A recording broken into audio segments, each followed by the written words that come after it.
What's going on, guys? King Raven here, coming at you with another video today. So today I want to do more of an informational video. Running this YouTube and Instagram channel, I met lots of people. I met people who might be into watches but not into knives, who are in knives but not into watches. And y'all know on this channel I review watches, flashlights, knives, all sorts of EDC gear. So I wanted to start doing some of these informational videos to sort of help out my viewers who might not completely understand the different aspects of whether it be knives or watches. So today we're going to talk about knives, and we're going to talk about their operation and their locking mechanism, which the operation and everything of a knife mainly revolves around the different types of locking and unlocking type mechanisms. So we'll go over that today, but before we get into this video, let's do a quick wrist check. I'm wearing the MSTR model GT Chrono. This is the all black with the pops of red and a couple of Zen bracelets. So let's flip this camera around and take a look at different knife locks and their operations. Okay guys, so I've got a variety of knives laid out here, and we're not really looking at the knives themselves. We're looking at sort of like how they operate and their locking mechanisms. So let's go over the different types of locks, because each one of these have a different type of locking mechanism and sort of like how they operate.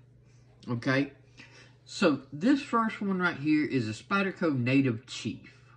Alright, so Spydercos utilize what we call the Spidey hole, but there are other knives that use different hole type deployments. Now, I won't get into all the different flicks you can do, but just on general purposes, you would put your thumb into the actual hole to be able to roll the knife out, and that's how you would deploy it. Okay, the Native Chief happens to be a lockback, so this is one of the most traditional classic type of locks. Okay, you'll see this on a lot of, you know, more traditional style knives that just lock, and it's a lockback, which basically means that there is a spring in there that controls this little bar, and if you mash down on this cutout section, that lifts this right up here to release tension off of the blade and allows you to close the knife back. So if you see while I'm opening, you'll see this part lift up some right here in the back, and then when it hits to the lock open position, it locks back down. So it's locked down. I want to release it. I push down, that lifts up, and then it allows me to disengage the blade and bring it back closed. So that is how your traditional lock back works, and also how you would deploy in a Spidey hole and everything, or any type of hole type opening. Alright, so we've got a lock back, one of the most traditional. Okay, another very popular is you're looking at a flipper tab. Now, a flipper tab can be engaged with your finger like this. There are different push buttons or light switch methods. So, like you either push in more, or you flip down. And you can also do flippers with your thumb, more like a cigarette lighter light switch and everything. So, to deploy the blade, you would just pull back on that flipper tab, and once you break the pressure of the detent, so there's a little detent up in there. It's like a little ball that goes into just like a little hole. Some have, you know, square, some have more different shape detents, but it's usually just a common little ceramic type ball that's in a hole on the blade. So it requires enough pressure force for you to be pushing down on this tab once you build up enough pressure to where it gets that ball out of the hole, it flips the blade open. So there's nothing, no springs, nothing like a switchblade or anything like that. It is all mechanical. You're just getting enough pressure by putting your finger on that tab to break that detent, that ball, out of its hole, and it flips the blade around. Now, this is a classic frame lock. What that means is that the lock is actually milled into the frame of the knife. So this side of the knife has this lock that's built into this frame. So when the blade comes out, this part that's got this little cutout comes over and gets in the way of the blade, so it cannot close. So you have to push this frame back this way to release the blade and allow it to close. So flipper tab, of course, comes open, and it moves that frame underneath the blade, preventing the blade from being able to close. You move the frame back out of the way, and it will allow the knife to close. That is your classic frame lock. It's always got, in one form or another, it's just been milled and cut to where it has that flexibility to move back and forth, to move in underneath the blade, and then for you to disengage it to allow the blade to close. So that's your flipper tab and your frame lock. Okay? Now, this is a thumb stud type knife, where this was a Spidey hole, this was a flipper, this is a thumb stud. So it works in very similar to like the Spidey hole. You take your thumb and you just push on that stud and roll the actual knife out, okay? But instead of being a lock back like this one, this is what we call a liner lock, all right? So the liner lock is very similar to the frame lock. Is you've got a piece on the inside that moves underneath the blade, but the difference is it's not on the exterior frame. It's on the liner that goes on the inside. So you're going to have pieces of material, no matter what they are, on each side, and the liner will be in the middle. So be just part of the actual interworkings and nothing that you're holding on to, where the frame is actually you're holding on to the exterior. But it works in the same way. That little liner has a specific cutout, and when you move the blade open, it slides over to go underneath the blade to prevent it from closing. To close it, you push that liner back to the side, and it will allow the blade to close. So you can actually open up the blade like this, and you'll watch that liner will pop right over underneath the blade, preventing it from closing. Push the liner, and it will allow the blade to close. So that's your thumb stud with a liner lock. Now, a take on the liner lock is a lock that Spyderco uses a lot. It's called the compression lock. So this is still the same way this is the Spidey hole. You put your thumb in there and you can roll it out. You know, people are able to flick and different stuff like that. This is just basic information. But once the blade is deployed, you'll notice it's not a liner right here. It's sort of like a reverse liner. The liners are still underneath the handle materials, but it's on the top instead of in the inside where you're in like the cutting path. It's actually on the back. So the benefit of having a compression lock over like a liner lock and everything is you can disengage it without your finger being in the path of the blade.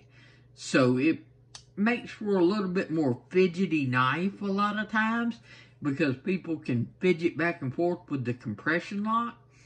But it works basically just like a liner lock. It's just reversed. The liner is accessed on the top, and it still comes, once the blade deploys, it moves over, and it wedges in between the blades, so it prevents the blade from being able to close. So you mash in on the liner, on the top of the compression, and it allows the blade to close, and then you can go on. So it works just like a liner lock, but in reverse. Instead of on this side, you're on the top. And that's a very classic Spyderco style lock. Alright, moving on, we've got the lock back, frame lock, liner lock, compression lock. Now we're sort of like in a mixture. This would kind of be called like a bolster lock. So this has scales that are on both sides, but at the top you see sort of like this little cutout, just like you would see a frame, but it doesn't go the whole way, and it's not like a liner that the material is covering the whole thing. It's sort of like a combination between the two. It's got the material here, but it's also got the cutout right up here by the bolster.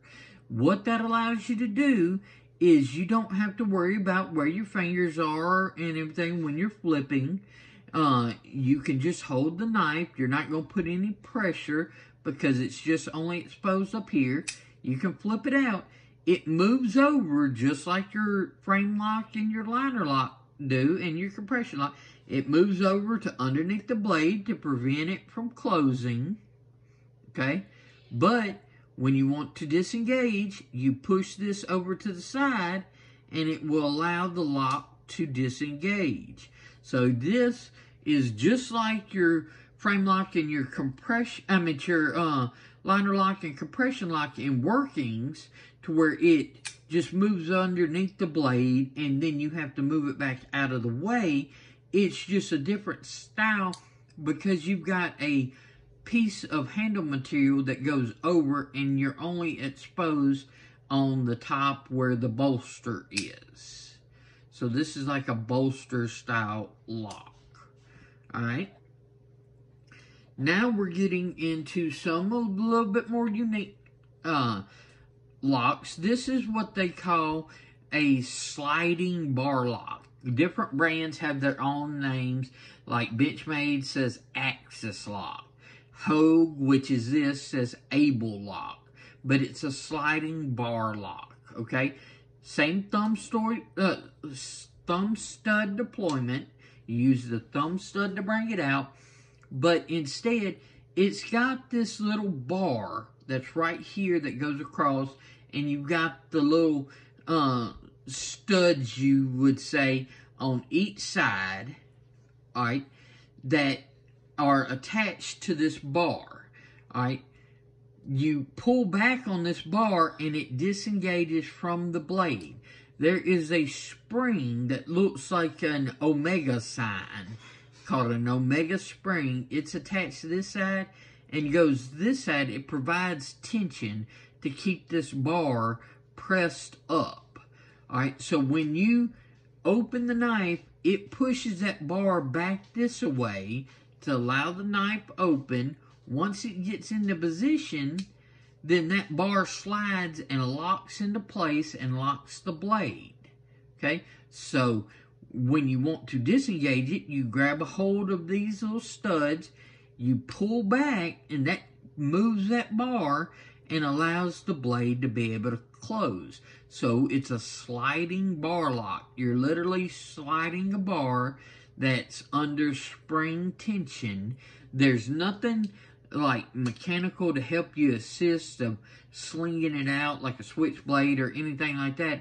It's all manual. It's just a spring to hold the tension on the locking mechanism, and it's just a bar that goes across that wedges up against the blade and locks it in place, and also locks it closed in the other position. So this is what they call a sliding bar lock. Alright.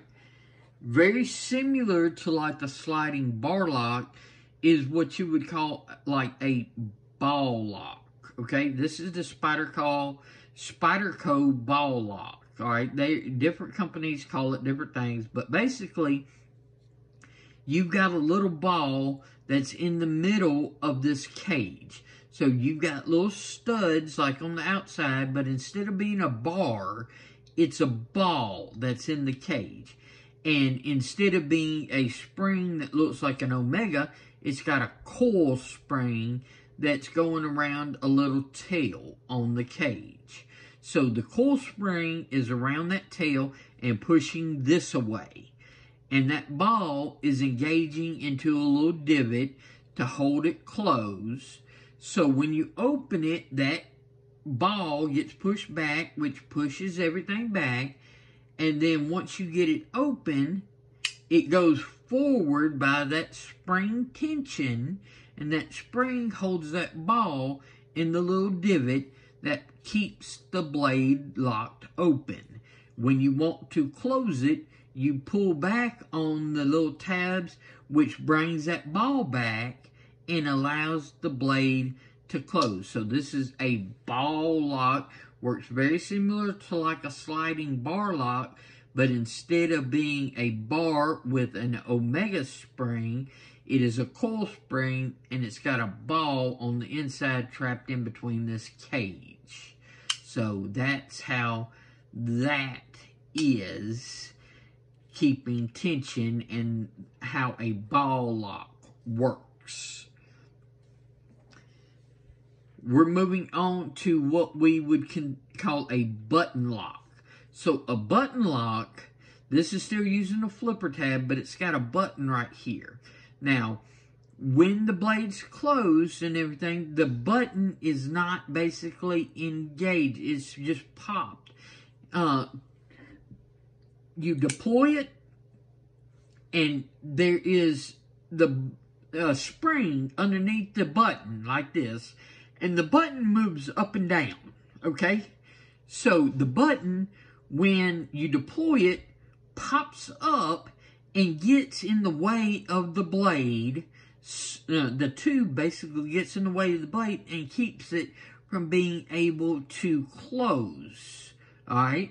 There's a little piece on the underneath. So imagine like a button, and then it narrows down, and then it widens back out again, okay? And that little piece in the middle where it gets narrow is what will allow you to disengage, engage.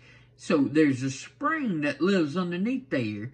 You mash down on this button, and it pushes that part that engages out of the way and allows the blade to close. So open, it just pops and holds it to keep it from closing.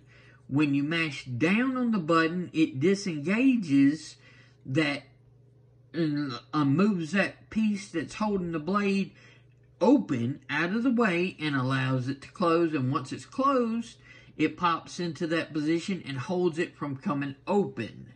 All right, until you give enough force on the flipper tab to open it. So button locks tend to be very much fidgety. You can actually open and close by just holding the button down like this. But there's nothing in there that slings the blade out. You're all doing it mechanically, okay?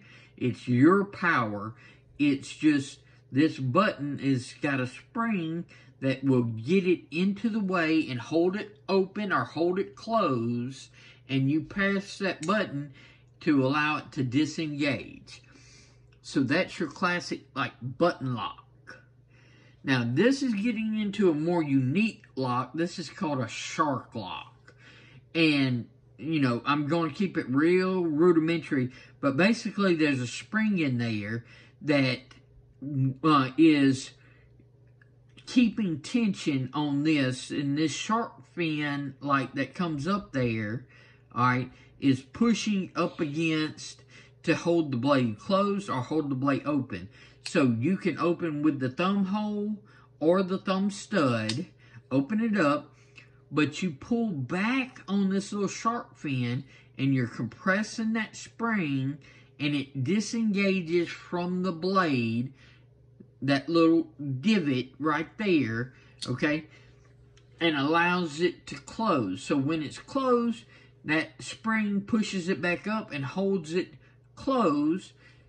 You open it, and it locks it in place by going into that divot, and is held under that spring, keeps it locked open. And then when you want to disengage, you pull back and you're depressing that spring and allowing the blade to be closed. So this is a shark lock. It's very unique. You don't see as many like that, but there are different companies that make something very similar. All right. Now this is going on to what we would consider an actual, like, I don't have any side opening switchblades, like side opening automatics, to where you would hit a button and that just releases a spring and the blade flies out on it. This is an OTF, an out the front, OTF. So when you push forward on this, there's a spring that engages and actually slings the blade out, okay? I'm not causing the blade to come out. It's mechanical, okay? It's automatically doing it by me actuating the switch. So when I pull back, it brings it back in.